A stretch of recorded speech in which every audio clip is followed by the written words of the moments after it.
Alright, everybody, hello and welcome. As always, I'm Shaun. This is the reserve team. We're here with another season preview today. It's Brisbane Roar, the team from Queensland that we're going to be going through. Now, we are just focusing on the A-League sides again. We've got some great W-League content coming up in the next couple of weeks. If you haven't gone and checked out our other A-League season previews, they are in a playlist on the channel. You can have a look through. Thankfully, I'm not on my own today. We've got two experts to talk all things Brisbane football. I'm joined first by Ladies League collaborator and, of course, a member of the reserveteam.com.au. Bree, your debut on the channel. Thank you so much for joining us. No, thank you for having me. You're very welcome. Thank you for inviting me. Oh, yeah. I mean, I'm just desperate for people to come on and talk about football with. It's been the longest off season that I think, anyone's had, including lockdown and all that sort of stuff. The best thing that we could possibly do, I think, on a Sunday afternoon is sit down and talk through our footballing prospects for the upcoming year. But we've also got joining with us from the Ladies League as well, from the reserveteam.com.au, one of the Raw fans in Melbourne, general Twitter demigod as far as soccer Twitter is concerned, Narissa. Narissa, thanks very much for joining us as well. Not a problem at all. I don't need the Twitter infamy again, though. We can leave that into the past. Hey, it's no news is bad news. That's really what you want. You get the follow account, you get the people talking. It's always good. And I don't know if you've watched any of our content. We did some stuff on the championship the other week. Everybody that's ever supported South Melbourne despises Brown and I. So if you're not making some sort of enemies out there, you're probably not doing the right thing as far as reporting the content is concerned. But we welcome the discussion. We always welcome the challenge. It's good that people are invested. It's good that people have differing and varied opinions. And as always, if you've got your own stuff that you want to go through, if you're a Brisbane Roar fan and been dying to see this episode, you can let us know in the comment section below. You can hit us all up on Twitter as well. Links will be in the description below.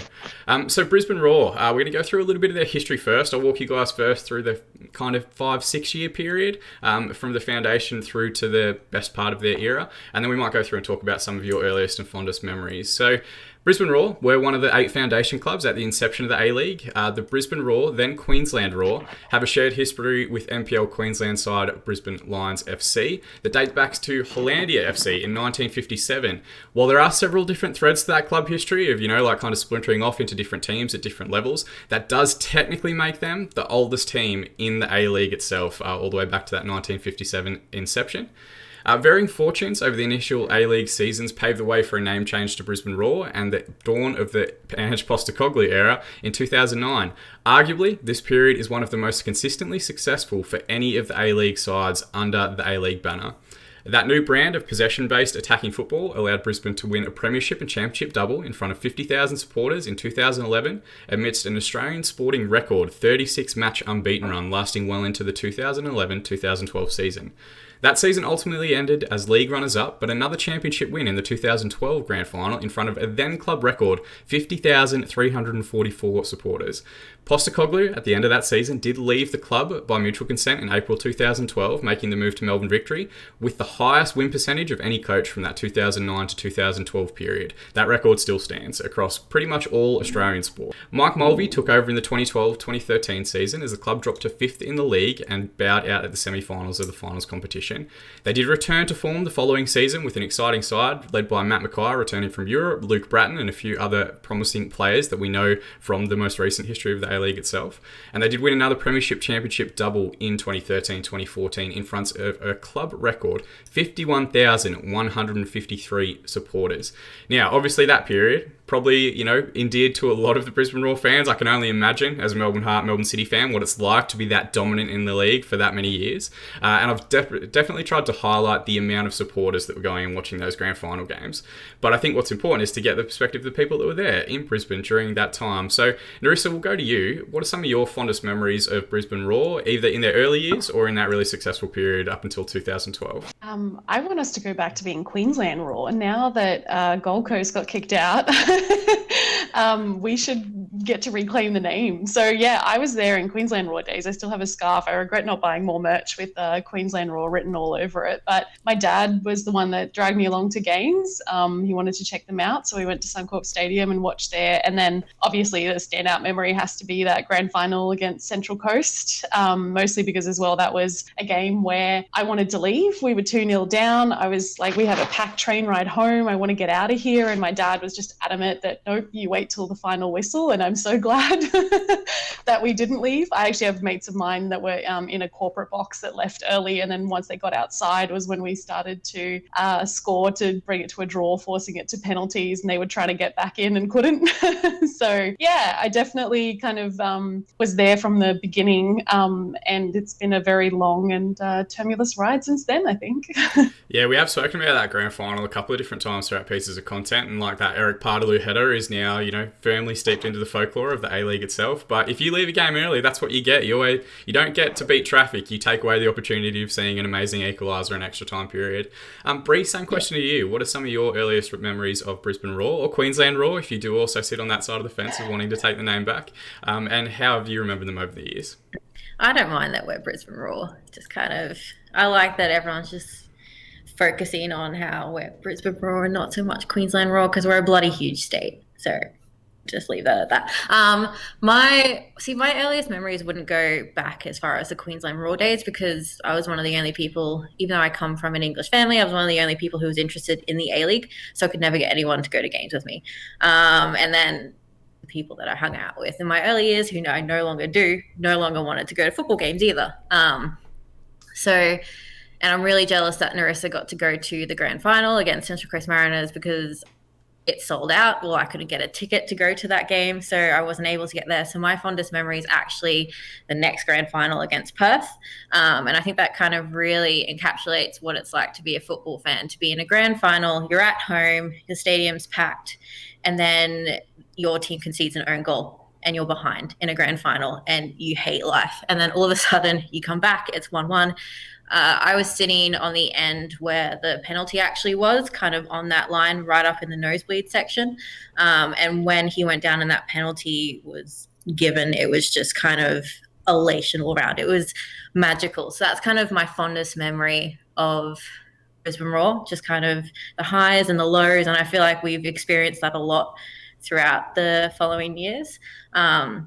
But then also being in Brisbane and getting to go to like the preseason games, you see Brisbane Roar at just grounds you wouldn't see them playing, is one of the things that I love as well.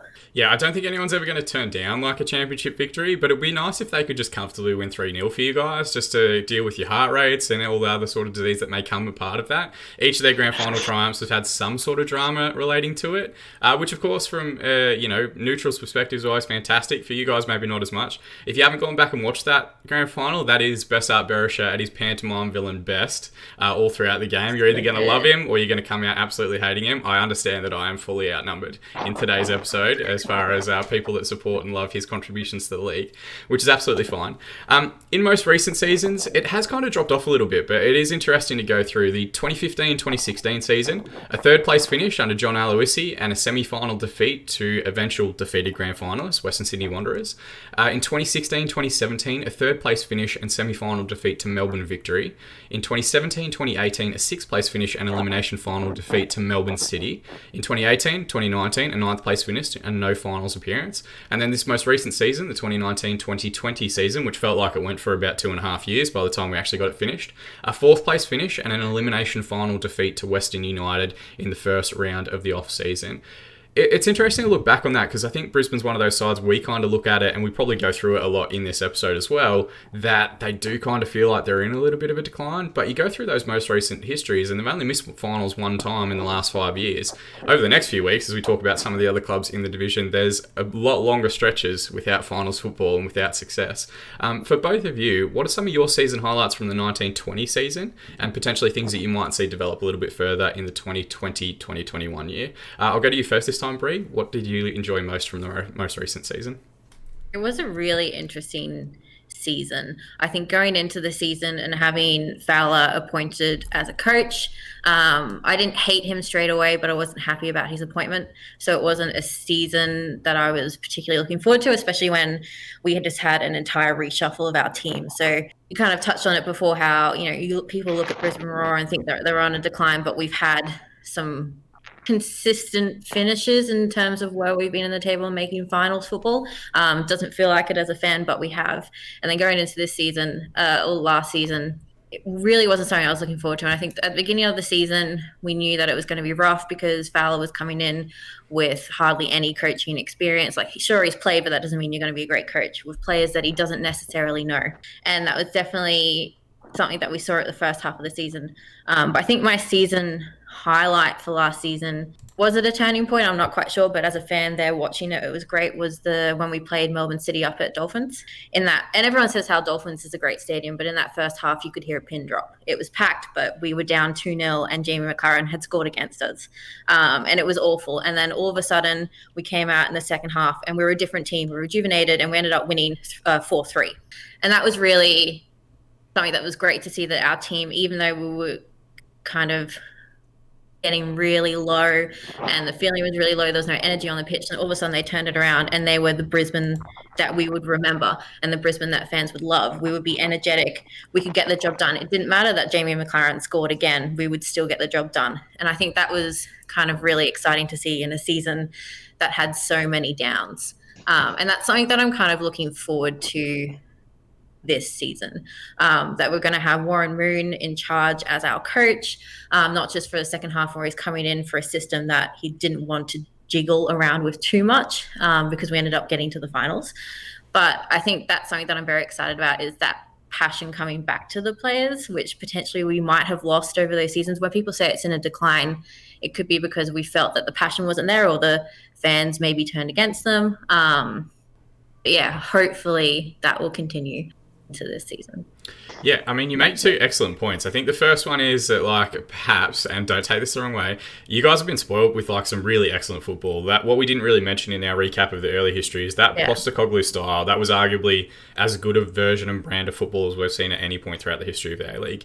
Even when you do a comparison between Sydney FC's current side, which is probably the only team that's really won just as much as that Brisbane team did, it's a more pragmatic way of playing football, and it's a little bit more kind of structured in, and not as free-flowing as perhaps that Raw Salona team was back in that period. And with that, and I can't say I'd act any differently, so please delete your comments in the comment section below already, but you start to expect that more consistently. You start to identify that bit as being part of Brisbane Roar's brand and what made them so successful in the league itself and such a big draw card during that period. So expectations, I think, fairly are a little bit higher in Brisbane because of the football that you've played during that period and because of the way that you've continued to even ingratiate younger talent. We talked about the third place finishes back to back for John Aloisi. I watched John Aloisi coach for about 2.5 years at Melbourne Heart, and we would die. But once he had good players available, it was still a very good system. It was still a very good style of football. We've spoken about Luke Bratton, Jamie McLaren that you've just mentioned, Brandon Borrello. Like, there's a long list of players that from a young age have made their debuts in the A-League with Brisbane Roar and gone on to bigger and better things in Europe or at other A-League clubs or wherever else, which I think is also a very key part of the identity that didn't necessarily come through in the early years of the Fowler era. I don't know if we can even call it that, the Fowler season and a bit, or 6 months, or whatever we're going to refer to it as, because he was bringing in older talent from England that had played at like a League 2 level or a League 1 level. They weren't capturing the hearts and minds of the Brisbane footballing public in terms of the way they were going to play football and approach it, or what he had planned for the season in terms of youth development and player development, which I'm sure we'll get to a fair bit as we continue throughout the episode today. Narissa, sorry, I went off on a little tangent there, but what are some of your season highlights from the 1920 season?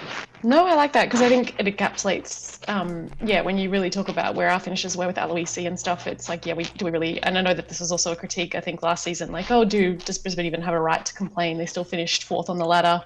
But I think the fact that, like, if you talk to a lot of us, well, in the group chats that I am where I whinge about our play, it's that it didn't seem like we had any sort of structure, and we were reliant on players kind of creating it, whereas really it's like Postecoglou kind of knew how to form us into a team, I think was the thing that I loved about him. Whereas even with Aloisi towards the end, it felt like, if we didn't have some of those key playmakers in the middle there, I wonder how well we would have done.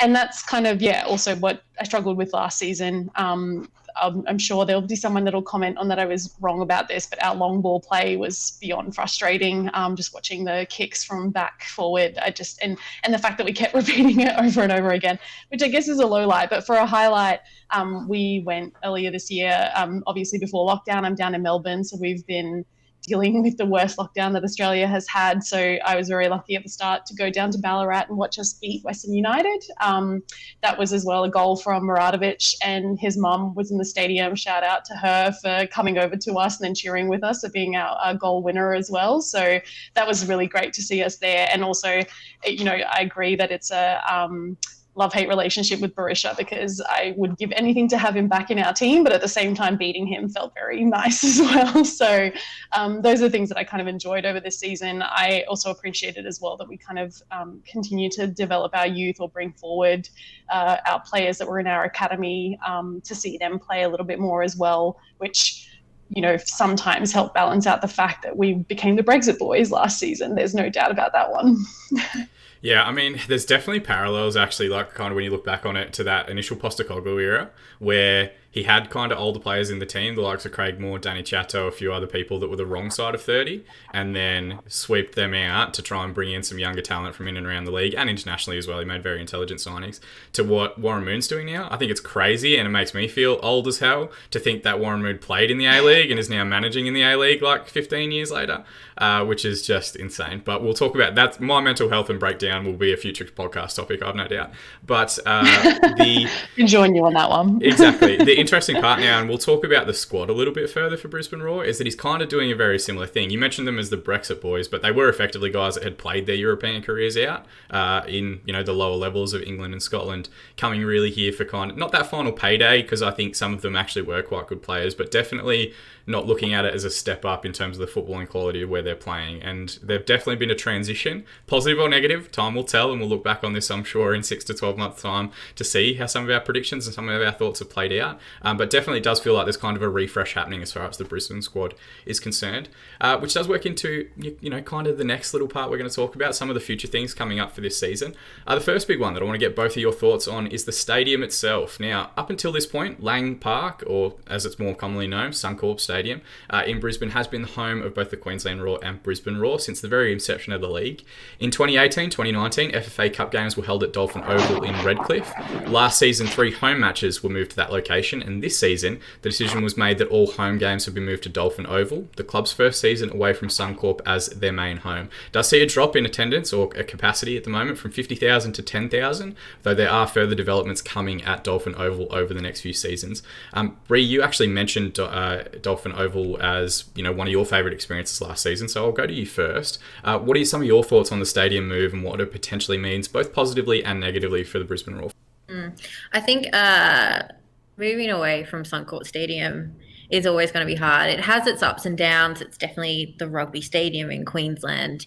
You have statues of rugby players out the front. But it is just too big. And you saw over the past few seasons how more and more of the stadium was being shut down.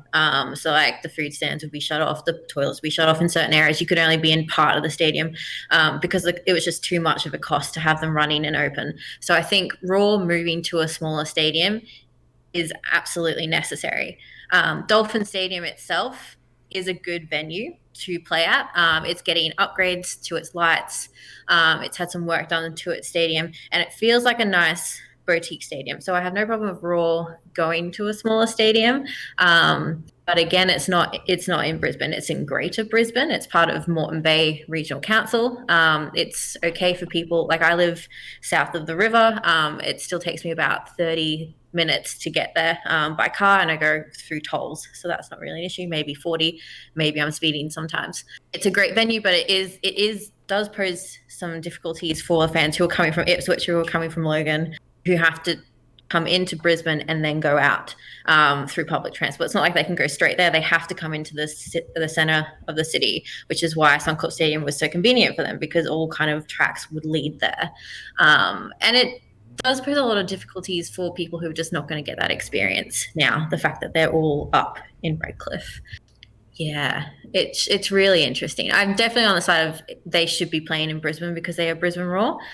But with the lack of stadium and facilities that we have here, and them trying to find a place in Brisbane to actually build, Ballymore would be great, but it's a rugby stadium as well, and they have ownership, and they've let that stadium run down.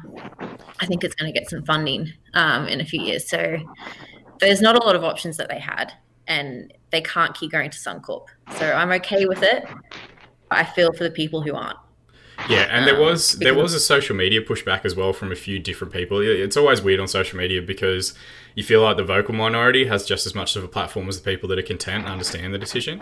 And I did mention it a couple of weeks ago on Weekend Recap. We don't necessarily know for the A-League in particular how, the pandemic restrictions of this year are going to be felt until 12 months in the future, 2 years in the future.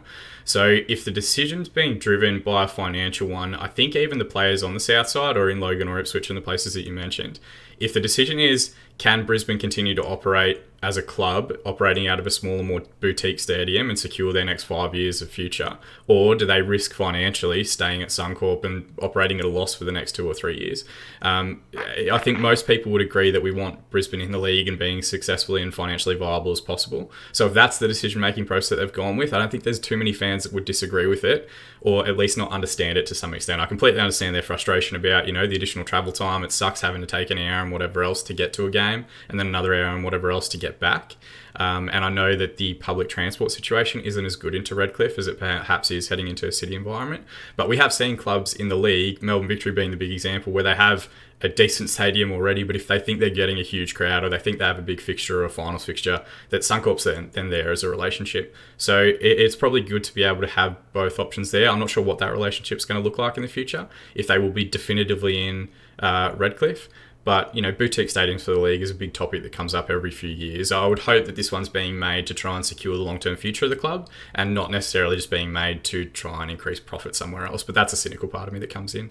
Narissa, what are some of your thoughts on the league? And obviously you're down here in Melbourne as well, just breaking free of lockdown as we all are, hungover and sunburnt now that we're allowed out of our houses. What are some of your thoughts? And maybe if you've been to Redcliffe before to see any of the football games that have been there previously? Yeah, I went to a FFA Cup game actually up at Dolphin Stadium back, but that was a massive comparison because I was actually just in Russia for the Men's World Cup and came back to an FA Cup game where I think we also lost something like 2-0 or whatever, and our team just looked like we were exhausted trying to run around, and I was like, how have I gone from giant stadiums in St. Petersburg to standing on a hill in Redcliffe watching 30-year-olds? I'm kind of surprised that we didn't go for a mix. I really thought that we were still going to have a couple games at Suncorp and then maybe the majority, even if it was only 3 games scattered at Suncorp. I'm really surprised that we just made the full shift over to Dolphins Stadium. I think, I'm totally agreement for boutique stadium. I think it's necessary as well to revive the A-League because trying to encourage people to come to Suncorp when there's barely 10,000 people in a 50,000 seat stadium is just so bad. I took a couple friends of mine before I moved down to Melbourne to games, and they were just like, what happened? Because we were sitting and there was no one within us. Perfect place to maintain social distancing these days though. So I think for that reason, that's why I'm also in favor of Dolphins, to bring back that atmosphere, and so I'm going to always be in favor of a boutique stadium. But a couple of concerns that I have are obviously, like everyone else, about travel. So I also look at the fact that when I go back to visit my folks, they're actually out at Ipswich. And so for me, it's over an hour drive to be able to get up there, or I just Googled it quickly now to see, and it's 2 hours on public transport. So not exactly a delightful ride to make all the way out there. And the other concern that I just have is about some of the games that are Monday, 6 p.m.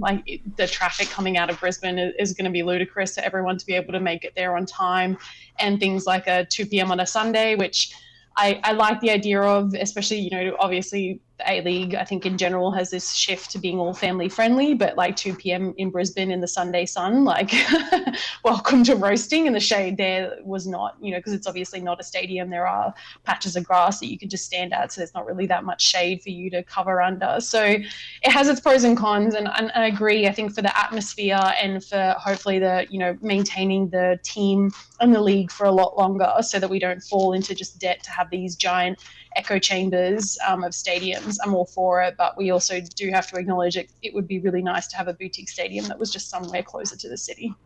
Yeah, and the reality is we could probably talk about this topic for another 2.5 hours, make it its entirely own episode.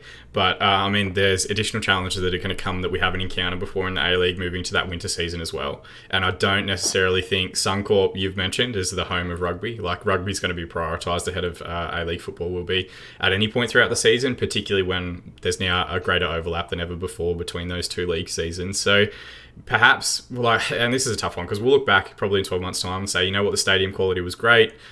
Everybody that went enjoyed it. It's just really tough from a transport perspective to actually get there, and that kind of limits a little bit of new market engagement. But we'll talk about further. Jumping forward, though, we're going to go to the kit corner. We do have to shout out to Brand Gibson every time, because if we don't talk about the kits, he'll send me aggressive messages on Slack.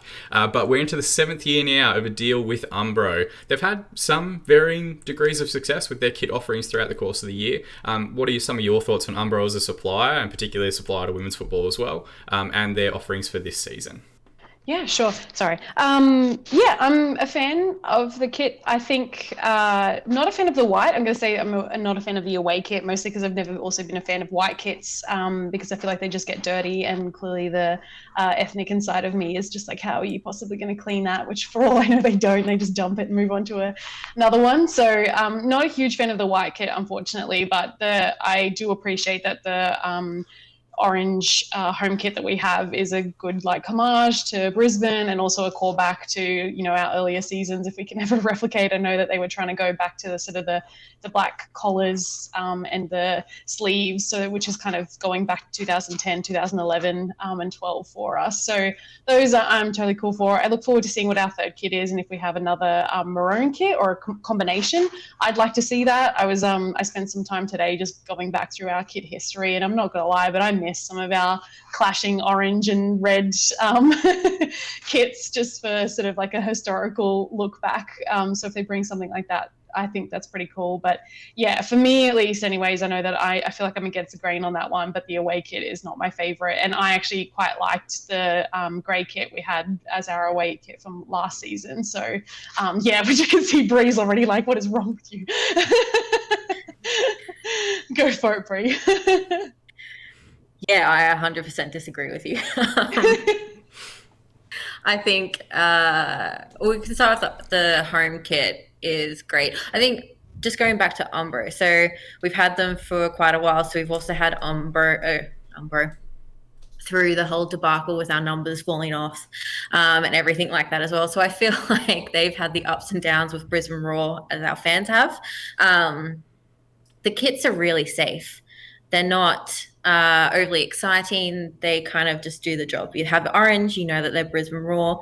They look nice. They've kind of got the diamond patterns. So this is, yeah. I'll probably offer a contrasting opinion, and I kind of love hideous kits a little bit. So like the worst they are, I think they're great. I don't know if you remember it, but the 2005, 2006 kit, the original one, had like blue socks and maroon shorts and like red features and an orange shirt and little blue bits on the shoulders, and it was the most disgusting kit I've ever seen. And I look back on it so fondly. I miss it so much. I want to see, yes, yeah, I want like get as many colors on there as you can, as far as I'm concerned. But I'm not the one that has to buy it and wear it. It's you two, so it's whatever works out best from your end. So, Bree, we already know that you're not a massive fan of the grey kit from last year. But what are some of your thoughts on maybe not even necessarily this year's kit, but what you'd like to see come back in from Umbro over the next few seasons? Oh, that's interesting. What do I want to see? I kind of want to see Brisbane Roar go in a different direction. I think because we've seen over the past few years just kind of clubs bringing out the most outlandish kits. And our kits are very safe at the moment. They're plain orange. We've got the white and whatever our third kit is going to be.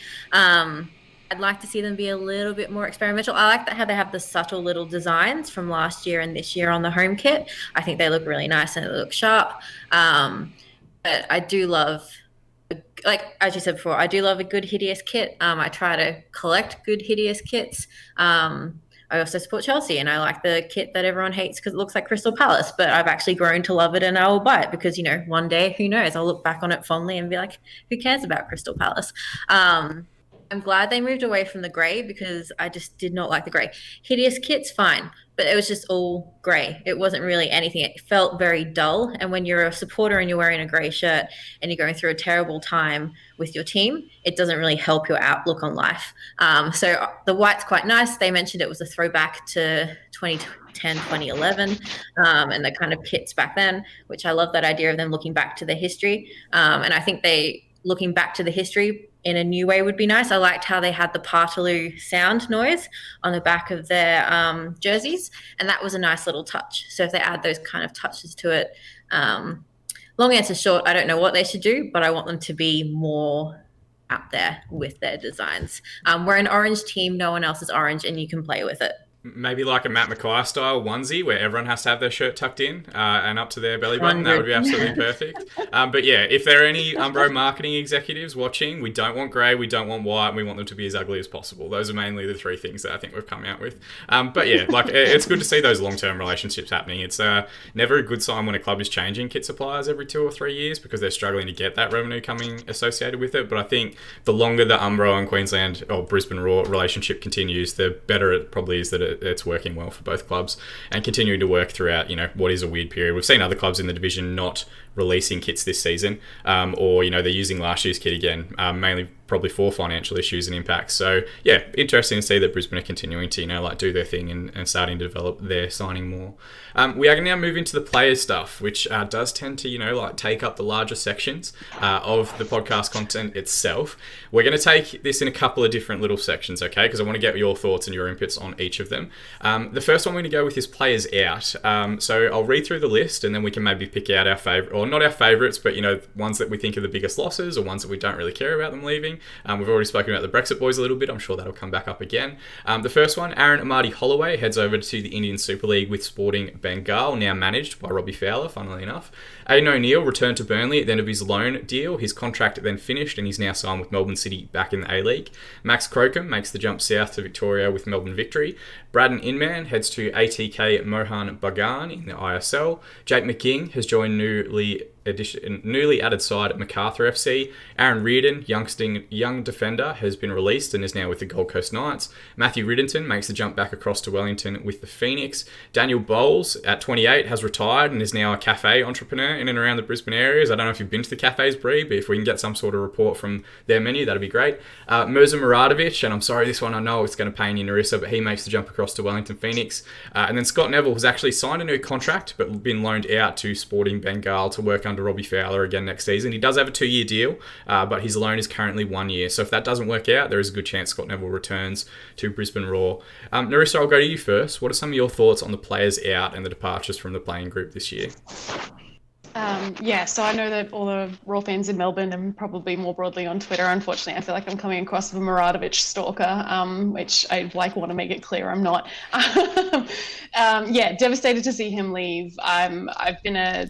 That's obviously what got me in trouble on Twitter in the first time anyways, is my advocacy for youth, apparently. So sad to see him go, but obviously if it's better opportunity for him over at Wellington, then so be it. I think as well, I'm not going to lie, I'm probably going to miss seeing his mum at stadiums as well. So that's probably the tragedy there. Some of the ones that surprised me are things like Amade Holloway going over to the East Bengal under Fowler when Fowler barely played him. He was always mostly off the bench, I'm pretty sure. And even then didn't get that much playing time. So I'm confused as to why you would move countries to follow a guy who barely played you as well. And also I was sad to see Crocombe go on, but I think with that one, it kind of made sense given that Young is our glory goalkeeper who we'll never get rid of. And so I think he obviously wanted more playing time, so the move to Victory for him makes sense. But I also hope that this means that Freak, I'm so sorry. I feel like I always butcher his name. You know what? He's coming up, and I was looking at the name there as I was putting them all down. I was like, how the hell do I pronounce this one? Let's just go we'll go with the Freak, and if it's not that, he can let us know on Twitter. But yeah, I think the Freak is a fantastic nickname for a backup goalkeeper. Yeah, so I hope that he also gets some more game time mixed in throughout it, because again, just a big advocate of anyone that we can move up from the NPL to the A-League, then I want to see them get some game time. So obviously also kind of happy to see some of those other players leave, not in a bad way or anything like that, but I do think that we needed to mix things up because I didn't like our style of play whatsoever last season. So if we can see that we now have a better midfield and more of an attacking formation, then I'm all for it. Yeah, absolutely. Bree, some of your thoughts on the players out from the most recent off-season? I think it was interesting. I was kind of looking at the list of everyone who was going out, and I'm not really sad to see a lot of them go. A lot of them had potential. So Aidan O'Neill would have been one that I would have liked to have seen and come through Brisbane Roar in a few years because of so much potential there. Aaron Reardon going to Gold Coast Knights. He's still young, so he's got time to kind of work on his game, come back and make an impact, which I think would be really interesting to see. Daniel Bowles leaving. We've had this kind of the ups and downs of having Daniel Bowles at Brisbane Roar, him getting injured. Haven't been to his cafes yet, but I hear it's fantastic. I thought he potentially went to Brisbane City, who've now been relegated from the NPL, so it'd be interesting to see what he does. I think an interesting loss is Brad Inman. Didn't have the best start at Brisbane Roar, but then started to be creative. He'd get some goals. You'd feel like maybe we're coming back a little bit. And for him to go when I feel like he could have held us together a little bit is sad.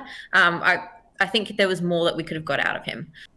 I don't know if Narissa agrees with that because of her face. No, it was a mixed bag with him was my thing. Yeah. Like he had some, there would be times where you were just like so grateful for where he was in his position and everything that he did, and other times where you were just like, do you remember why you're here? So as terrible as that is, and I realize that I have no right to critique with my two left feet sort of thing. So it was just a little bit of a mixed bag. And so I don't whether I think personally for me, I really didn't enjoy last season. And so I just feel like if we can now do whatever to change it, I'm all for it. And if that means, unfortunately, that he's gone, then so be it. So, but I can agree that at least that he brought something interesting. It was just always kind of like either you were cheering in joy for him or just shaking at the TV being like, what in the world is going on? I mean, he scored against Melbourne City every time they played, which I think was a personal attack on me, but they were all good goals. I think the fascinating part about you two kind of disagreeing about it, I actually really rated Braden Inman very highly. Having said that, I didn't watch every Brisbane game each season. I just saw him when he kept scoring against Melbourne City.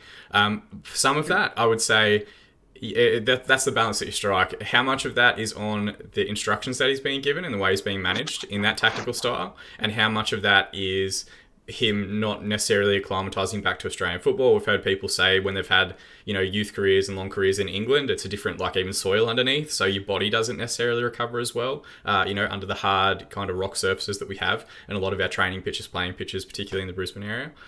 So it's a tough one with him because he definitely had that quality, and there's a part of me that agrees with you, Bree, and says he'd be an excellent mentor for a lot of the younger players that you had, like Maradovic, who we've mentioned, like Wenzel Halls, who we'll talk about further. And he definitely had that quality because he played at a very high level in England, in and around the championship itself. But yeah, at the same time, Narissa, if you were going to grade his season last year, it'd probably be like a C+ or a B- or something, because there were the flashes there that make you think, oh, he's got quality, but do you see that regularly enough? Ben, the one thing that we haven't mentioned, and we did talk about it in our rankings list this week, is that for a lot of those players that have departed and gone over to India, some of that might have been about the security of their income. Obviously in the A-League, not just a Brisbane thing, but the CBA wasn't agreed yet up until about a month ago. There have been about 20 to 30% reductions in a lot of player wages. If a player could secure the same wage level by going and playing in India, you kind of can't really begrudge them that if they've got, loan repayments or mortgages or kids going through school or all that sort of stuff. It's the human toll that I think comes into it a little bit.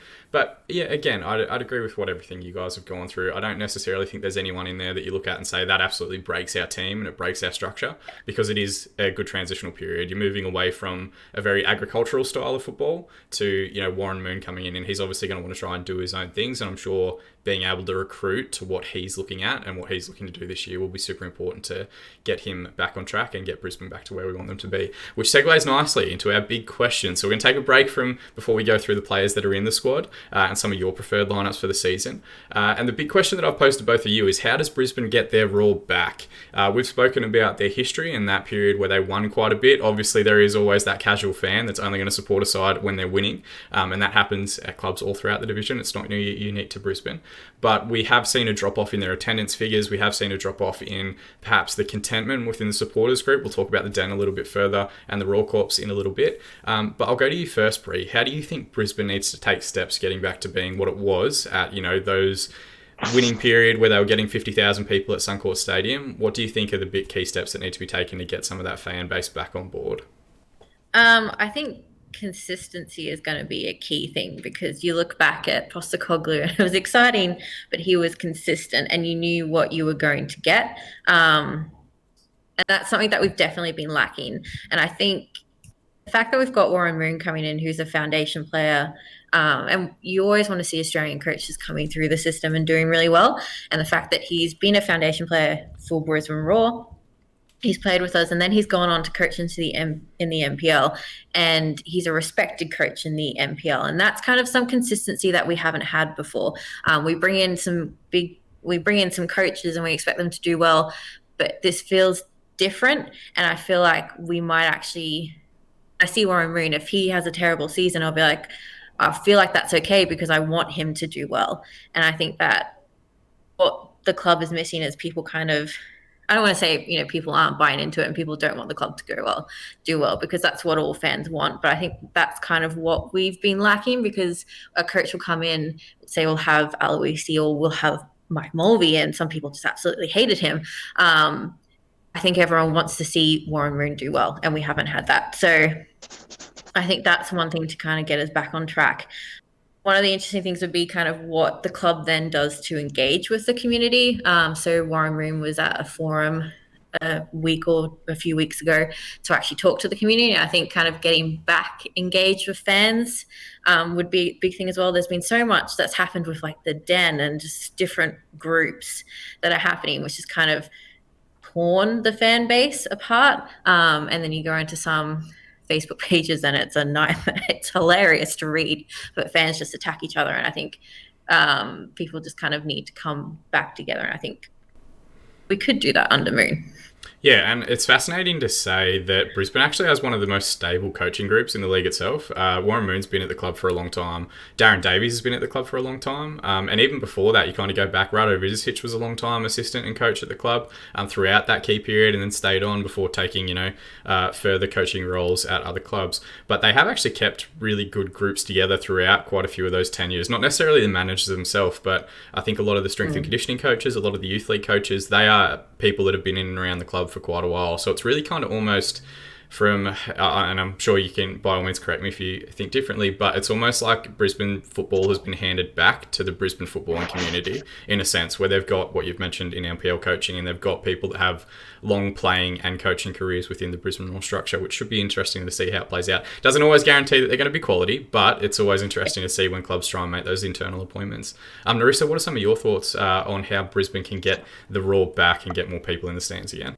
I'd love to see it kind of, I don't want to treat it as a rebuild, because I don't think that we've like fallen apart to that where it's like, okay, we need to start from square one, but it does kind of feel that way. And so I really wish, like, I know that I have friends of mine that kind of dropped off over the last couple of seasons of attending or really watching. And I think, to be fair, that's also a broader problem, not just of Brisbane, but of the A-League's advertising and marketing and things like that. So, getting them back, like reminding them that, we had these heydays and we can do that again, but it also only works if fans show up and watch that. And so now by being able to as well say, look, we have this homegrown coach, we have these players as well that we're pushing up the ranks, which, I rant about wanting youth, but also what I mean is I just want to see those people who play at the NPL level get upgraded to A-League and continue there rather than disappearing somewhere else so I might be terrible and not follow where they go on from there. So things like that are things I think that, they need to focus on, that we're doing this for the fans, that for a while now you've had as well a little bit of discontent. And then the thing that I want to see is, and I'm willing to give obviously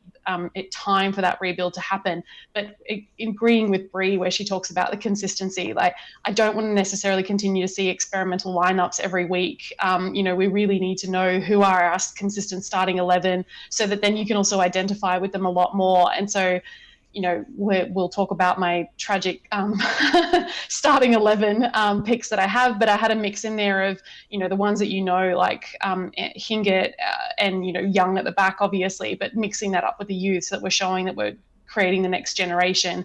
And I know that that's like a hard sell, but the longer term prospects is what you need to be looking at and what we need to be selling, because it's not enough to get people in for one season. And if it goes badly, then they're of course going to be the first people that walk away and don't come back. Whereas if you say kind of persevere with us, then they're going to stick on for longer and hopefully see us at both our highs and our lows.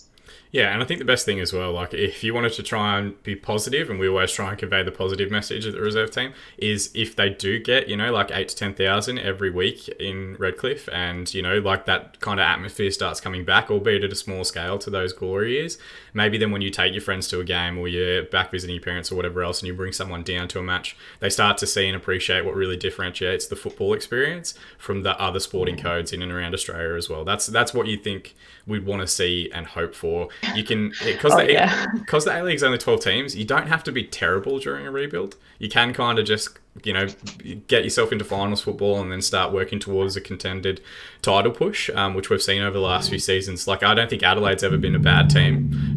They've had poor finishes in the past, but they've always tried to play good football. And even if Warren Moon goes out this season and doesn't necessarily have to be a top 4 side, as long as they're trying to play some sort of expansive style that better represents what the expectations of the Brisbane footballing community, I think that'll be a huge step forward for people as well. So, yeah, I think there's a lot that can happen, and I think the foundation is there, and I think if we try and focus on the positive with it, they are trying to make the right decisions to head in that direction. I don't think we're kind of at that Central Coast level yet, where we know it's going to be a long struggle and it's going to be a while before they get back to being winning again, and we're definitely not at like a Newcastle level in terms of player movements and uncertainty off the field. So hopefully that stability is there, and hopefully the platform's there to see a successful Brisbane return to the league, because the league is much better when we have a good Brisbane Roar side in and around the division. Not at the expense of my own team, not at the expense of any of the other fans and supporters of other clubs that are probably listening as well, but we want them to be doing as well as humanly possible.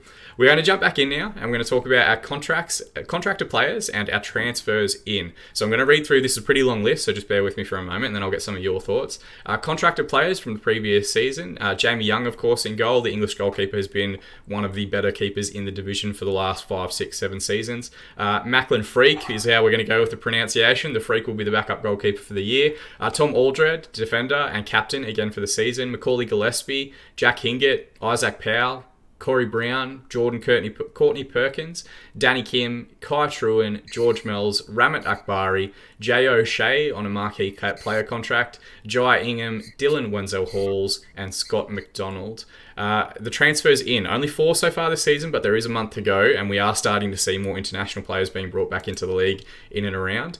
Joshua Brindell-South joins from Lions FC, directly from the NPL competition. Jesse Daly, a young Australian midfielder, returns from a long career in the US with both Seattle Sounders in the MLS and their second division development side in and around Seattle football. Joey Champness, after his failed rap career, or I don't know if it's failed yet, it's probably a bit early to put that stamp on that one, but he returns and joins on loan from the Newcastle Jets for the upcoming season. And then Rico Danzaki, a 21-year-old Japanese youth international, most recently with Hokkaido in the J1 League in Japan itself, joins as an international player. Narissa, I'll let you have the first crack at it. What are some of your thoughts on the players that have been retained for the season and the transfers in that we've seen? Yeah, happy, of course, to see players like Wenzel-Halls, Courtney Perkins as well. Corey Brown is another one that, like, I feel like I also have a love-hate relationship with him, like I did with Inman. But like, I've been happy to have him back. It's so nice to see him, like, had his victory days and now he's come back to us. So I'm all for it as well. So I'm happy to see him stay on. And players like Hingett, and obviously, if I'm not known for stalking youth, I'm also known for my massive crush on Jamie Young and how I will not replace him with any other goalkeeper. So I'm all in favour of that. Obviously, as well as we've already touched on, really happy to see the players coming up from the NPL. So I'm excited to see what Brindle South brings as well. I know that he's been spoken about really highly over at Lions as a really talented defender. So I think that's also something that I'd like to see, I think, as well, pushing forward defenders. Danzaki, I apologise, I hopefully pronounced that correctly as well. Always love to see some exciting sort of Asian players come over as well. So yeah, I feel like we've got like a new mix, which is kind of like as well a little bit of like nervous excitement, I think, is to see what our season will be like with the players that we have. And I also do appreciate the mix of some of these youth being upgraded into the A-League or moving forward from the NPL, but retaining those players that we've had hang around with us through the highs and lows, kind of being the captains and the experts to take them forward. So. Yeah, and you always have to strike that balance. You can't have a team of entirely under 23 players. You can't have a team of entirely over 30 players. You kind of do have to have that, and I think maybe that balance is a little bit more there now. You talk about Tom Aldred is the captain and obviously a vastly experienced defender from England. Macaulay Gillespie came through the youth program at Newcastle United in the English Premier League, so he knows what it takes at that elite level. And then you've got, similar players like Jamie Young that you've already mentioned, like Scott McDonald, who I'm a huge proponent and fan of, and Jay O'Shea as well as a designated player. Their roles kind of become dual roles, not just from a playing capacity, but also how do they bring through the next generation of talent. And that talent is littered throughout that squad, but again, you can only get so far on potential. There are a few players there that you think need to step up and need to become, starting A-League first-team regulars, which will be interesting to see. Same for yourself, Brie. Anyone that jumps out at you from the contracted and transferred in players for the upcoming season? I think I pretty much agree with everything you've just been saying, which is great. It's great that we can finally agree on some players. But you look at the list of players that they've contracted in contrast to the ones who've gone, and you're like, okay, I'm happy that these are the people who are staying on. I think it'll be really interesting that we've got Dylan Wenzel-Halls, who's such an exciting player, coming through the NPL. Like, you always knew his name, and now he's at Roar, and you're like, okay, if there's one player that we really want to just make it, it'll be him. And having him with Scott McDonald, I think, is fantastic. So it'll be interesting to see how they fit in together. But he can learn to have a striker like Scott McDonald with that experience, getting him through the A-League, well, not getting him through, because I think Wenzel Halls can do that on his own, and he's exciting, he can turn on, but he can just have that experience to help him grow into the great player that he can be. I think it's great. It's exciting. And having Jay O'Shea as well, we know that he can go through the midfield, he can control that, which will be exciting to see. It's great to have Hinkett and Brown. It's kind of like the boy bands getting back together. Do we want Luke Bratton? I'm not 100% sure, but I'm glad we've got Hinkett and Brown. Whether you love them or you hate Brown, it's great to kind of see them there, and it should be a really interesting mix to have those both at right and left back. Looking at the players who are coming in, so Brindle South is a really interesting one because he's been at Lions. People regard him quite highly in the NPL, and Moon knows him as a player. So that's great that they've got that relationship, but he's also so versatile. So he can play as a left back. So there's some competition for Brown, so they can kind of keep each other in check. But then he can also go over to the right. And to have a player of his stature who can actually do that and come through the NPL and come into Brisbane Roar is just so exciting to see. And it's what you want to see in your team. And Zaki is going to be really, really interesting. It's great to have. I saw someone put on a post that there was so much more engagement for him than a different player coming into the league. I mean, it's kind of great to see players coming from Asia to the league and kind of making something. I hope he plays this afternoon. Has he been playing? It'd be great to see what he can actually bring to the team. So I'm excited to see that he plays in midfield. Some people said a 10. I'm not 100% sure. That's why I'm excited about him, because people are buzzing about him, but we're not sure what he can do, and it's going to be so exciting to see what he can do. Joey Champness, if nothing else, that's just a great story to have. He's a rapper. Can he wrap up our midfield? I don't know, but it's going to be fantastic. You want someone with that kind of interesting history. But yeah, Jesse Daly coming back from the US should also be great to see how he fits in. I don't feel like this is a team that will in the grand final with, but I'm excited about the people that they've kept and the people that they're bringing in. It's a renewed sense of confidence, I think.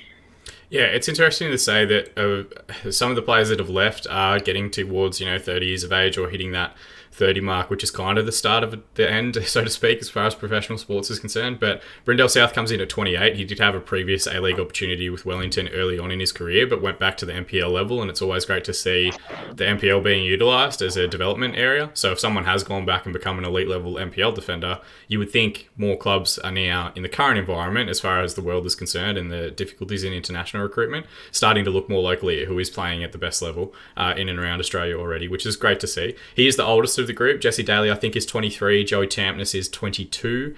Rico Danzaki, 21. Danzaki is the fascinating one. I think for quite a few different people, it's always interesting to see people come from the other Asian clubs and the other Asian nations, given that there is a higher wage disparity between us and quite a few of those nations. He didn't play as much as I think he would have liked for Hokkaido. And as we see in the A-League itself, some of the players that do drop out of the youth league structures or the trialist and scholarship structures back into NPL football, it's similar on for him. I think he's desperately looking for a team that will give him 25, 30 games a season. So I don't think he's played in a friendly match yet. We will probably learn a tremendous amount by the friendly that's taking place later this afternoon, by the friendlies that are happening over the next few weeks in the lead up to the season, as to how he's going to fit into that lineup and whether he is a more classical number 10, as you've mentioned, or he is a wide player, or, there's a long history in the A-League and at Brisbane with players like Thomas Broach, who could have been and would have been a number 10, playing in a wider position and pulling the strings from there. We see the same thing with Ninkovic. We see the same thing with a variety of wide players like Berenguer at Melbourne City as well. So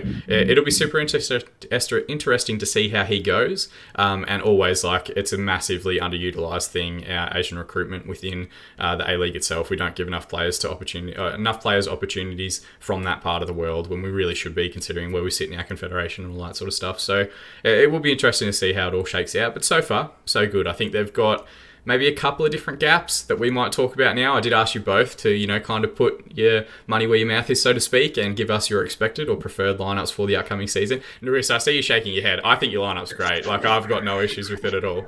But we are going to jump in and have a look at some of those now. So, the first one, and we're just going to rip off the Band-Aid and go and do it immediately. Narissa, this is your dream team. You've carried on using the 3-5-2 or the 5-3-2, depending on how you look at it, that was used last season under Robbie Fowler. The squad is still put together with largely that makeup. A lot of the depth that we spoke about with players that have, two positions, that sort of thing, is still there. We spoke about Corey Brown having a challenge from Courtney Perkins. We've spoken about the right-hand side, Brindell South, and potentially Hingett going for that right wing-back / right wing position.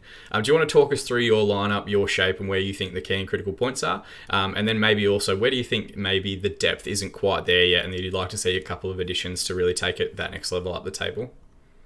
Yeah. So, God, I need to classify this with, I'm terrible at this. This is why I don't play things like Fantasy Premier League or anything like that, because I just cannot pick where the players need to go, which also makes me the largest hypocrite whenever I'm like, why this lineup? Because when I have to pick them myself, I have no idea what I'm doing. So I think, the fact that I went with a Fowler formation is like just hilarious and feels like something of a true 2020 dumpster fire, that I went still with the 3-5-3 formation. For me, obviously, as you can see, you have like all the new players that we brought in. I'm just like, yes, let's see them as much as possible. And I obviously have Brown and Hingett on the wings or on the edges there, so that they can move back, shift from midfield position back to defence as well if we need it. Obviously, I really want to see a continued partnership of McDonald and Wenzel Halls. A couple of games that they did together last year were really good, because I think you had that experience there and really trying to help Wenzel Halls as well kind of fit more into the A-League. And I want to see him as a starter. I constantly complained about that last year, was this either not having him there or not having really ever Wenzel Halls or Muradovic coming in frustrated me. So I really wanted to see them get more time. And then we want to see, obviously, what Danzaki has to offer. Where can we kind of I don't want to say improve, and I think this feeds into already what we've discussed about, there's like a nervous excitement. I don't know how well we're going to play, and I don't know how our team is quite forming at the moment. The midfield confused me the most. I feel like we have all these kind of players that are either more defensively driven, or they're meant to be sort of our centre forwards or centre feeders into the midfield, and I don't think we quite have that figured out yet. And same thing, does Brown fit quite there on the left wing, or should he be sort of more always consistently as a defender at the back? And same thing sometimes I think with Hingett. He, I think a couple of times last season, made some defensive mistakes that weren't that great, but at the same time has the speed to be able to run up and feed forward to our attackers. So that's where, for me at least, where most of my confusion came as to who do we put in there, and where I would at least forgive more experimentation till we work out what our consistent starting 11 is. Whereas kind of defensively, I think we're okay, and obviously Brindell South is an exciting addition to that. I would also like to see Powell given more of a chance, so I'd probably swap him in and out of some of those positions. But yeah, hopefully that is my ideal yet slightly crazy starting 11 that I'd like to see coming forward. Yeah. No, so look, as someone who, this is my jam, I love writing down the different formations and stuff that teams might do and the different structures and whatever else, and I'm a massive Football Manager nerd. I don't know if you guys know, but my background in content creation prior to the reserve team was playing Football Manager on YouTube, and that's how I somehow, lied my way into this gig. But when I look at kind of the lineup, if you're going to try and put it in a 3-5-2, mine's not further off where I would go with this, to be completely honest with you. I think leaving out Jay O'Shea is an interesting one, mainly because I think you kind of look at it, and we spoke about the importance of having that balance between age and experience and that youth prospect coming through. You've got McDonald up front with Wenzel Halls, which is great. I think Jay O'Shea dropping into that midfield to try and help out the likes of George Mells, who is 23 now and does have a good pedigree coming through the Southampton Academy. He's really now just starting to get his first taste of A-League football, or consistent A-League football, after a not great spell at Adelaide in terms of first team opportunities. I think Danny Kim was good last season, definitely an NPL player from the past that has made the step up to an A-League level, but again, not quite that experience there that perhaps you would want to see throughout the course of the rest of the team, or you'd want to see in terms of how you work your midfield pivots. Like, you kind of need someone to be that base and be that holding player, like more of a number 6 or a central defensive midfielder, if you want to look at it that way. And I think Mel's and Kim are fulfilling that role, but it's not necessarily their best position or their best role if they were going to pick their own 11 and go from there. So I think that's the spot that jumps out. It's not quite their expertise yet. So yeah, exactly. And I think that's the spot that kind of jumps out at me. And we'll talk about it again as well with your lineup, Bree. I think that central midfield area, it needs something. Like, it needs someone to be, that's the guy. That's the guy that runs the show as far as the central midfield is concerned. Because I think more at the moment, it's prospects. Danzaki could come in and be a massive bust. We don't know that yet. Jay O'Shea is a great player, but he's an attacking player. He's not really going to dictate the tempo from the base of midfield. And Mel's and Kim, both quality, and I think at an A-League level, but I don't look at them as being like a star player in the league. This will end up being one of those clips that someone clips out in 6 months' time and throws at me on Twitter saying you were wrong because George Mel's just won, cleaned up at the Dolan Warren Awards and whatever else. But that's the spot that I think jumps out at me as being particularly unique and interesting. Bree, as far as Narissa's team's concerned, anything that jumps out at you as interesting or that you would look at differently?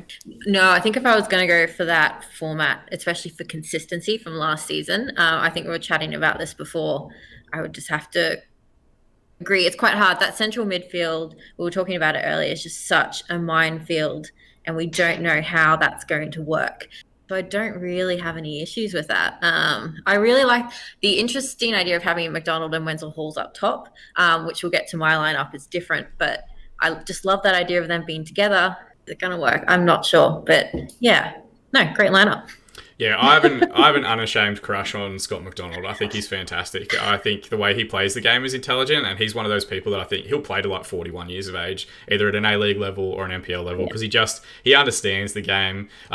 From my playing experience, there's nothing worse than like getting yourself fit and doing a full preseason, and then some like 40-year-old Italian bloke comes down, you can't get anywhere near him. And that's what I see in McDonald. Like, no one takes the ball off him. He keeps the ball incredibly well, and if you're going to pick someone to be in that mentor role for a young striker, I think he's absolutely like that top tier as far as A-League talent is concerned. But we're now going to turn the screws on Bree. We're going to go through her lineup. We're going to have a look at what she's put together. And Narissa, by all means, feel free to hack it apart as much as you see the need to. All right, so jumping in to look at your lineup here, Bree, you've gone with a 4-3-3. Now, we haven't really seen that much in terms of Brisbane Roar's lineups in pre-seasons to consistently know what sort of shape that they're playing. So I went through each of their lineups and couldn't really figure out exactly what Moon is doing, and maybe he's trying something different to what we're going with, but really trying to put the players in the shape and in the formation that they would play in a regular A-League season or they have played previously. It does mostly resemble this 4-3-3 structure or this 4-2-3-1 structure, however you want to word it, just that different midfield trio.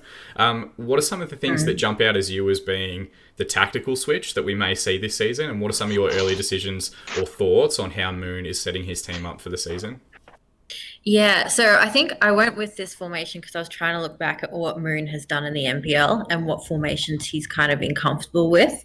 So at the end of last season, he continued with that back three. And I think he did that for consistency because he's a good coach and he knows how to get the best out of his players. And he's not going to change the system throughout the season when it's actually performing, it's getting the job done. Not exciting, but it's getting the job done. So that's why I went with a different tactical lineup or formation to what Narissa had. And I think it's interesting because we don't know which way this is going to go. So I've gone for kind of like the 4-2-3-1, but I'm not sure if this is going to work because of the depth on the wings. I'm not sure if we have enough depth on the wings, but then again, that kind of what's going to happen to our midfield, I don't know. So what I've kind of gone with is having that Gillespie and Aldred as that centre-back pairing. I think they worked well together last season, and I want to see that continue. Hingard out on the right, Corey Brown on the left. But again, Brindle South could easily fit into either one of those, probably more so on Corey Brown's side. But I think that's kind of like a solid back four for us to kind of stop any of those defensive gaps that we could have. Danny Kim and George Mel's in that kind of defensive mid pairing. I think we kind of touched on that before. I think they could kind of fit that kind of holding midfield role, but I'm not quite sure. But they're the players that, when I look at the team who's in the squad, they're the players that I would put there. So I'm not quite sure how they're going to go there. But in terms of our lineup, they're the most suited to that formation, I think. And then when we kind of get to this centre pairing, I actually have O'Shea in there because I think, he's not going to control the midfield, but he can attack. And if we have Ingham, so out on the right wing, we know that they can there could be some pairing there. They could work together really well if O'Shea can kind of move throughout that midfield and go forward. And we know that Ingham just loves to cross in from the right. So that should be really interesting. I just don't know where to put Denzaki. I've put him out on the wing. I don't know if he's going to be a winger. I don't know if he can play out there. We don't know what he's going to do. But I think he's exciting enough to have him in there, which is why I've kind of put him out on the left. I could just be completely wrong. So actually, people, please at me because I want to know where he'll be playing. So if you know, please tell me. So it's kind of why I've gone for that formation. And I've left Wenzel-Halls out only because I feel that Scott McDonald can be great up front for us. We already know you love him, Shaun. But I feel like he can score goals for us. And I think if he's got Ingham, O'Shea, and Denzaki kind of feeding him through that middle, it could be really exciting. It could blow up in our faces, but it could be exciting. So it's kind of why I've gone for that formation. You could easily change this back to a 4-3-3. And I think I heard that in Mackay, they actually switched to a 4-3-3. So it would kind of be interesting to see how they set up this afternoon against Penn Power. I'm really interested to see how they set up there. But that's kind of we've talked about the movement and everything with Narissa's team, so it could easily switch back. But I don't know. I feel like this is one of the seasons where we just don't know what's going to happen with our formation. So we're kind of like chucking these ideas out. We know that we've got good quality players, but we just don't know where they're going to be put. And that's one of the things where we don't want that experimentation with the lineup until we get consistent. We're going to see it. Yeah, I mean, you guys have 100% had the hardest challenge of any of the four sides that we've previewed before because we know what Sydney FC are going to be. We've seen it for the last 3 years. They've got the same coaching structure in place. We know what Ufuk Talay is going to do at Wellington. And even though Kiss Norbo's a new coach at Melbourne City, we know from the players on hand and the playing roster themselves that when you put those names on a team sheet, you know where they're playing. He's not going to reinvent the wheel in terms of turning centre mids into fullbacks or anything like that. The challenge with this one is that I think it's an excellent point that you've noted about Warren Moon's NPL history and his structures that he's used during that period. But, we don't 100% know until they actually get out there because he's operating with potentially a higher quality squad that was perhaps available to him at an NPL level. I think sometimes budgets and player availability at an NPL structure kind of dictate for you what shape and what formation you're going to play, and then you pick up the pieces and try and find the links there. I think the good thing is that you two have both highlighted very different structures and neither of them look terrible. So that back five that you've got on the screen here at the moment, Bree, that is a tried and tested, and we know it's up to A-League quality back five, as good as not any in the division, because I think there are two sides that are further ahead of the rest of the clubs at the moment, but definitely more than capable at this level. I think as you've highlighted, that midfield structure is a big question. The interesting one about where you've put O'Shea, that number 10 position, if they do play with a conventional number 10, I could see McDonald dropping into that role. Ramat Akbari, who we haven't really mentioned yet at all, has started both of the preseason friendlies so far this year. And from my limited knowledge, and I base this entirely on FIFA and Football Manager, he would mainly, in his preferred position, play as that more advanced central midfield player. So there is some versatility in that position if they are looking to that more conventional number 10. Again, the wings are a challenge as well. I think Joey Champness has also started both the preseason friendlies, but that's because Danzaki hasn't yet joined up with the squad or isn't yet starting any of those games. That could change over the next few weeks. I would think maybe the depth needs to be improved in the wide areas as well. Obviously, Fowler put together one squad that wasn't designed. The width was coming from those defensive players, which is why Corey Brown and Hingett were the only ones in wide areas a lot of the time. Now Moon's really got the challenge of trying to add to that area. I would say, based on the recruitment that we've seen, Danzari and Champness, that he is looking to have some sort of wide option and some sort of wing play in the way that they've recruited a little bit. But it'll be interesting to see how it plays out. Narissa, obviously, you're a huge proponent of youth play and getting those players out there on the pitch. Anything that jumps out at you as being particularly interesting about this lineup or that you would think might change a little bit as we get closer to the season itself? No, I think we agreed on a lot of, and we just differ obviously in the I went for like the 3-5-2, and so then shifting back the players though to get into fence. Whereas I think with Breeze one, she's got the forward, like the moving back to mid or moving forward to forward. So we also seem to have that like in the midfield where it's just like, do you move players forward? Do you move them back? Where do they sit more appropriately there? So yeah, obviously I think just together like a team where I'm literally just like, let's throw everything out the window and start with a brand new team and see what happens.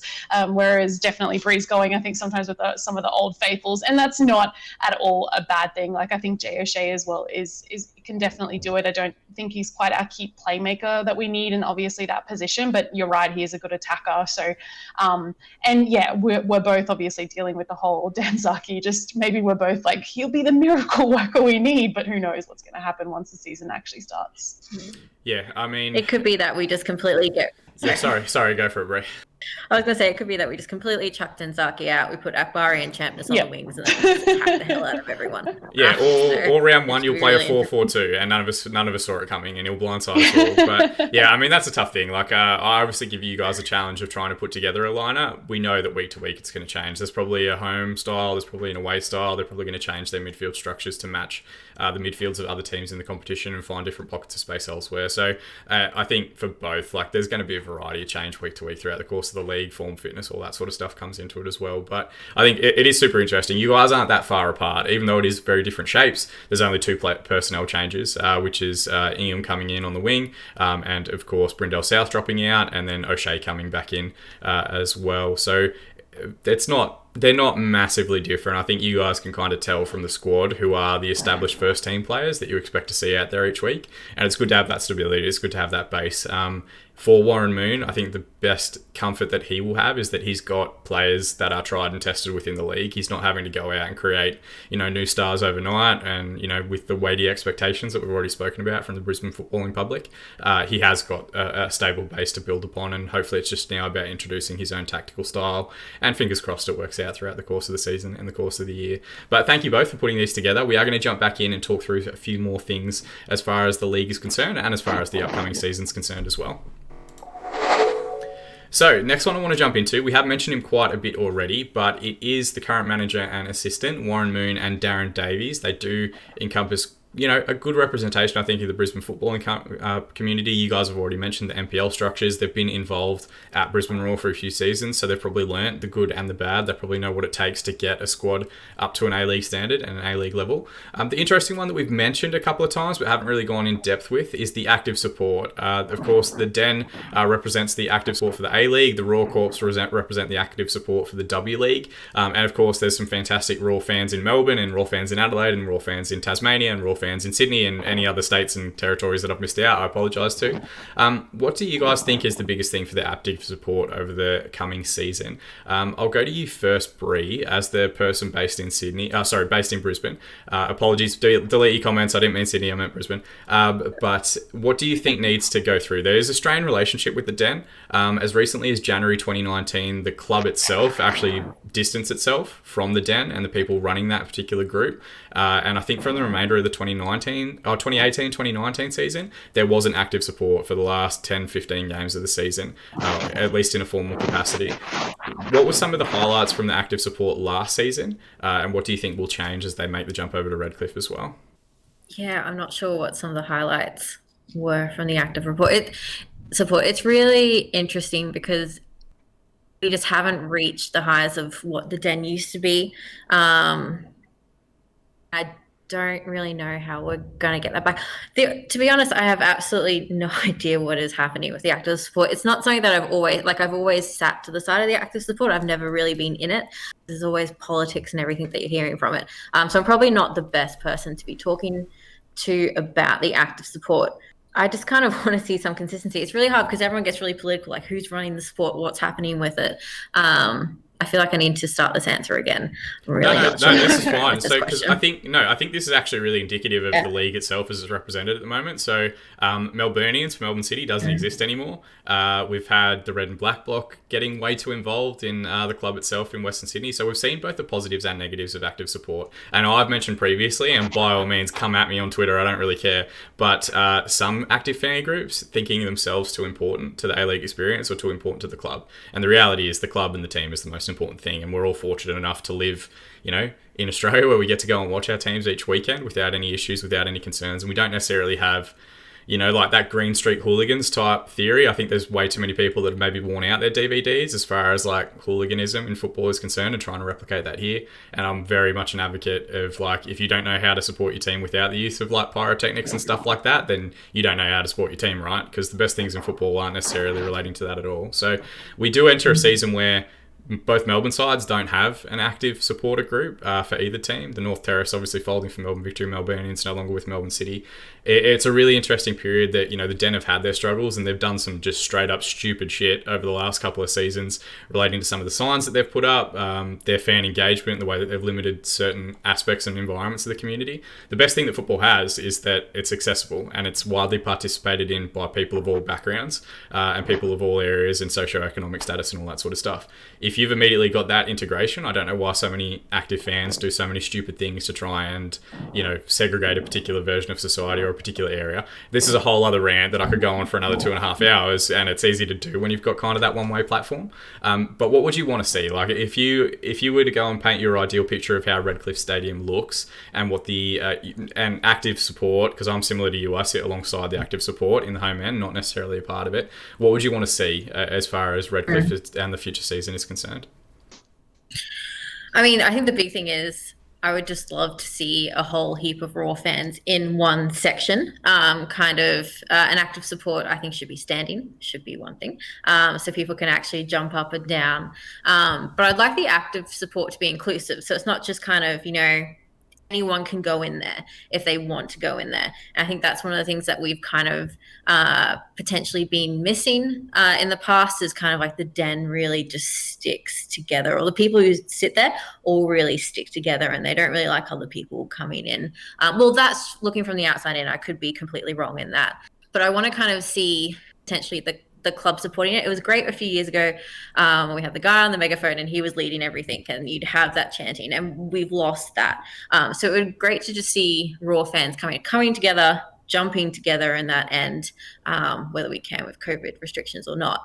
But I just want to see people banding together, which we don't really see. Someone leading the chant that can get the whole stadium singing. We haven't seen that in so long. Yeah, it's a really tough one. Mainly, I just want to see people in a goal mount or in a goal end. I want to see flags waving. I want to see, ridiculous Raw wigs a la Richard Raw, that kind of stuff. We just don't have that anymore. Just not these kind of young kids coming through with their tinnies just kind of yelling at everyone. Yeah, I mean, this isn't even a criticism of Brisbane, to be honest. This is an issue across the league with the way that some of the active supporters representing themselves amongst supporters group. There are supporters groups that say and do stupid things, and they say and do it with the club name in their name, and like that doesn't represent most of the fan group. It doesn't represent most of the fan base. Of course, as always, we're always looking to try and represent all sides and all arguments and all opinions. So if there is anyone from the Den that strongly disagrees with anything that I've said or anything that's come up in this episode, by all means hit me up on Twitter. You are more than welcome to come on and talk through the challenges of active support. One of the things I deliberately left out and split apart for you guys is the away support and the home support. Bree, obviously you're in Brisbane. Narissa, you're obviously a massive part of the Raw fans in Melbourne, which is a very great, I enjoy quite a lot and know quite a few of them, supporter group for fans based interstate and international. What do you want to see more from an away support as far as the Raw are concerned? I think there's a lot that the Raw does incredibly well and that the Raw fans in Melbourne do a tremendously good job of doing, as they do, I'm sure, across the country. What are some of your experiences as an away fan and what would you like to see as far as other away supporters in and around the league adopting to try and make that a bigger part of the A-League season? And Yeah, I've only been in Melbourne now for a year and a half, maybe 2 years we're creeping up to. So I'm a freshie kind of down here, but I'm so grateful to the Raw fans in Melbourne because it was just the easiest way to make friends as well once moving interstate. And they've been great as well. I think one of the things that I loved about them is even during where we couldn't go to games and stuff like that, like if we could meet up at pubs or at least if we had a Facebook chat that was talking shit during 90 minutes, and that was really exciting to be along with as well. So massive shout out to them for kind of including me along. And then it was so nice being with them for a couple of games. I really like how involved I think when we are the away team, but obviously trying to support what is in our hearts, our home team, is that, yeah, we really get out there and I want to see totally more people come along. So we've had a couple of people that kind of just same thing, attend, maybe one game, but decide to hang back or don't want to get involved. But being active in all of that is what makes the environment. So we've had people as well say to us like, oh, we loved some of your stupid like self-deprecating chants that we had at the few games that we could go to before COVID. So, and I was like, yes, but join in with them. Like it helps to laugh at our pain sometimes. Like that's the only thing that's going to get us through the 90 minutes. And I know, for example, that my dad hilariously loved that chant, when it's like so bad, the game's quite boring in the final like 10 minutes and people start just chanting, we've got the ball or we've lost the ball. Like people love that crap. So I think the more that we can see that as well. So my encouragement is obviously when we're finally back allowed into stadiums is to go there and to know that we're all really friendly and open. And that's been the greatest thing for me to make me feel like there's a little bit of part of Brisbane down here in Melbourne. So people have to get involved, but also I think one of the really obvious things is realize it just does take sometimes a little bit of work. And so, organising an event, especially if we're going to go to a pub to watch a game, like if Brisbane is playing up in Redcliffe and we're here in Melbourne and we want to go watch it together. And that stuff also only works if people show up. So if it's us, only 2 people are confirming to attend, then it isn't, really going to happen. So I don't like the complaint of when people are like, oh, but active support is boring, but they don't actually ever attend to any of the things that we try to organize. Like, well, you're then part of the problem. So the more people that we can get going, the more as well that you realize that we also all want to be there and cheer for all the highs and the lows, the better it'll be for everyone involved. Yeah, I think it's a fascinating juxtaposition when because I'm in Melbourne, I don't know what's going on in Brisbane football, to be completely honest. Like I don't know what the struggles the Den is encountering, but it's real fascinating to say Brisbane Roar gets their away support really, really right in a lot of their areas, and I think a lot of credit goes to those fan groups in those areas. But then at the same time, their home support isn't quite getting it together, isn't quite following the lead, and hopefully we can get them both on the same page and like figuring out what works for them. But yeah, if you are an away fan, if you are an expat, I think Brisbane Roar fans in Melbourne does a great job. I know Wellington has a great representation in Melbourne as well. I know quite a few of the interstate teams have different expats there and available on hand to go and watch out games. So by all means, go and check it out. We will put links. Shout out as well to the Perth guys in Melbourne. I just want to say that I absolutely love the Victorian supporters for Perth as well. Been to a couple games with them and they're great. Yeah, I'm not going to give them credit by naming them on this podcast. Actually, I play with a couple of them and they're both from England originally, so they are just a nightmare anytime we play each other, and Melbourne City always loses to them for some reason. So, that's a long-running theme and a whole other podcast topic about bogey teams. But yeah, like we will put links down in the description below to any of the Raw fan groups in interstate. Go and check them out. And of course, if you can, go and check out one of the local games as well. Jumping forward, we actually finally know round 1 fixtures. You guys are incredibly fortunate enough that the draw is coming out and we can talk a little bit about the start of the season itself. First fixture is going to be Tuesday the 29th of December, so just over, exactly a month away actually, at time of recording and time of release. And it is home to Wellington Phoenix. It'll be the first game at Redcliffe and at Dolphins Oval.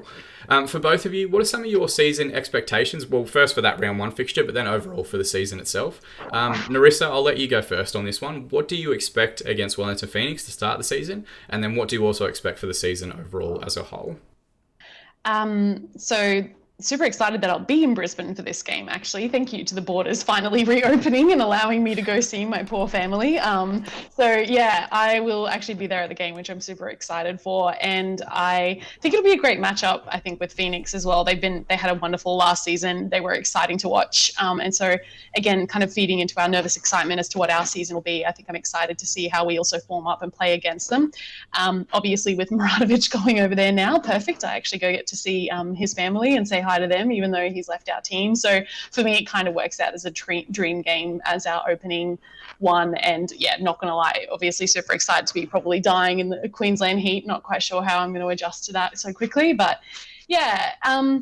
As for our season in general, I think mixed bag. Again, as I think we've reiterated 1,000 times already today, is just that we don't know. There's a lot of question marks as to where people will be positioned, how we'll actually play, how we'll form together as a team as well, and not just look for any one individual to drag us forward or anything like that. So I think we should still do relatively well. I also am totally going to give Warren Moon the space that he needs to create the team. I'm really not a fan that happens at the A-League, or if we look at the Premier League, this kind of revolving door of coaches. So I really want to make sure that we give him the time and space that he needs to create something from the team as well. So where we'll be, I think we should do relatively well, and not to obviously beat on the teams that are down the bottom, but kind of looking at Central Coast Mariners and Jets, I don't see them quite making the rebuild that they need within one season. So hopefully that means we avoid the wooden spoon. But as to whether or not we'll be able to compete with someone like Sydney or Melbourne City is still a bit of a question mark for us. So we're kind of still playing around, obviously, with our formations, and we don't quite have, the long-term expertise, for example, like Sydney does. So again, though, I think at least in comparison to some of the things that happened last season, I'm super excited to see what happens, and that I haven't quite had that excitement in a little while. And so I'm all for whatever happens this upcoming season. So, Narissa, I think you make some excellent points, and I think, it is a season where perhaps maybe for the first time in the last few years, the expectations are perhaps a little bit lower. I don't think you're necessarily going to be in the wooden spoon conversation. We talked about the quality of the lineups that you guys have and the ability and experience in the A-League itself for a lot of that playing group. It would be a massive shock to me, even if Warren Moon gets it entirely wrong, if they are down towards that end of the table. It's more, I think, about revealing and, kind of identifying that club identity again and getting it back out there and, being the Brisbane that you guys are proud to call your own Brisbane Roar and a team that you guys are proud to support, regardless of, like the last couple of seasons and how that's gone from fan engagement perspective. Bree, I'll put the same question to you. What are you expecting and what would your hopes be for the season ahead? I think exactly that. Our first game is against Wellington. It would be interesting if we lost to Wellington on the opening round. But then again, Wellington has been a team who have just strengthened over the years. So if you lost them, it wouldn't be great. But we're not losing to Central Coast or Newcastle Jets on the first round of the game, which is completely different.